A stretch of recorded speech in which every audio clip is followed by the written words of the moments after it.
Hello दोस्तों, नमस्कार। उम्मीद करते हैं आप लोग बहुत अच्छे होंगे।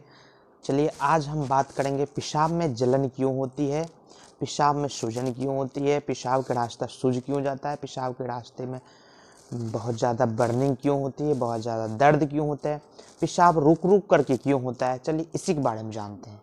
पहले हम जानेंगे पेशाब के रास्ते में जलन या पेशाब रुक रुक कर होना, या फिर एक बार जाने के बाद पेशाब ठीक से नहीं होने का कारण ढूंढते हैं। तो कारण क्या सब हो सकता है?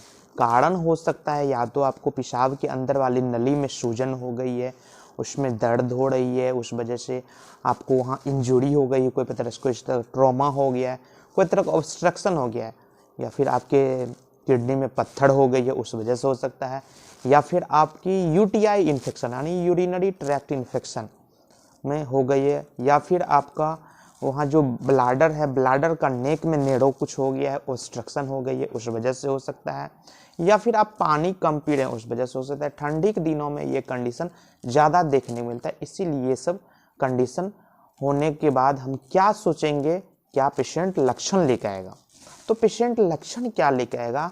हमको पेशाब ठीक से नहीं होता, एक बार जाने के बाद बार बार इच्छा बनी रहती है होने का, मन खुल के नहीं होता है, पेशाब में जलन होती है, बहुत तेज तो जाने की इच्छा होती है लेकिन खुलकर नहीं होते, पेशाब में दर्द बहुत ज़्यादा होती है, और पेशाब करने के बाद भी थोड़ा थोड़ा ड्रॉप वाइज पेशाब निकलते रहता है, बहुत ज़्यादा तक दर्द बना रहता है, और पेशाब में कलर चेंज होता है। पेशाब का कलर कभी येलोइश होता है, कभी रेडिश होता है, तो कभी आपको मतलब क्या कहते हैं ब्लडी टाइप का होता है। ये कुछ कंडीशन आएगा लक्षण लेकर के, तो आप पेशेंट को क्या सोचेंगे?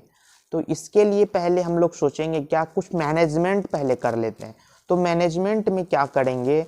तो पेशेंट आएगा तो उसको बताना है आप पड़ोप से पानी लेंगे, स्पाइसी ऑयली कम लेंगे, साइट्रस चीज़ जैसे ऑरेंज लेंगे, ऑरेंज का जूस आपको बहुत अच्छा फ़ायदा करेगा, लेमन का जूस फ़ायदा करेगा, नारियल का पानी बहुत अच्छा रोल पैदा करता है आपको पेशाब में जलन और ये दर्द दिक्कत को समस्या को दूर करने के लिए।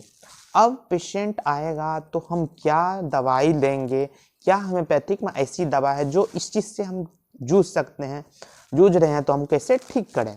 तो इसके लिए बहुत ही कारगर दवाई आपके होम्योपैथ ने बनाई है। इसी तरह की नई जानकारी देखने के लिए आप मेरे चैनल को सब्सक्राइब कर लें ताकि नए नए जानकारी आपको मिल सके, और बगल में दिए गए बेल आइकन को दबाना जरूर दबाएं। उसके बाद हम लोग चलेंगे क्या होम्योपैथिक दवा होगी। तो इसके लिए बहुत ही कारगर दवा भी है प्रेरा बढ़ावा मदर टिंचर।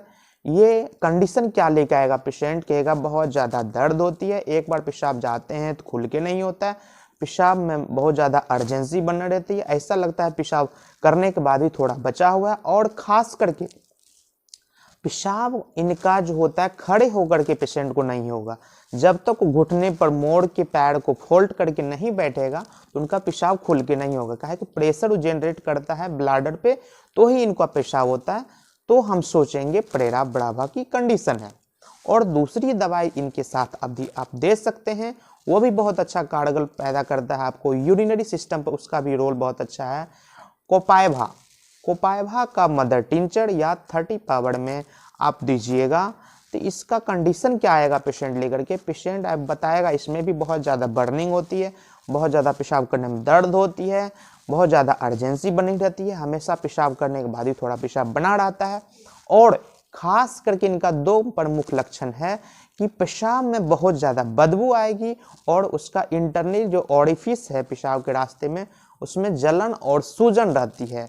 इस वजह से आपका पेशाब का कलर चेंज होता है।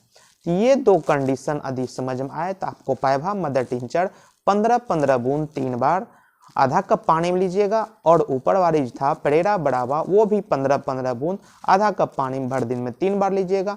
किसी भी तरह की जलन, दर्द, पेशाब में सूजन हो गई है, पेशाब में इन्फेक्शन हो गई है, पेशाब रुक के हो रही है, या फिर आपको पत्थर मतलब स्टोन, रीनल स्टोन की वजह से भी दर्द हो रही है, जलन हो रही है, उसको भी ठीक करेगी। और जो भी इस तरह के मतलब अंदर सूजन बन गई है उसको तो क्लियर करेगा ही। इसी तरह की नए नए जानकारी देखने के लिए अब आप मेरे चैनल पर बने रहें। यदि आप नए हैं, मेरे चैनल को लाइक शेयर और सब्सक्राइब जरूर करें। धन्यवाद।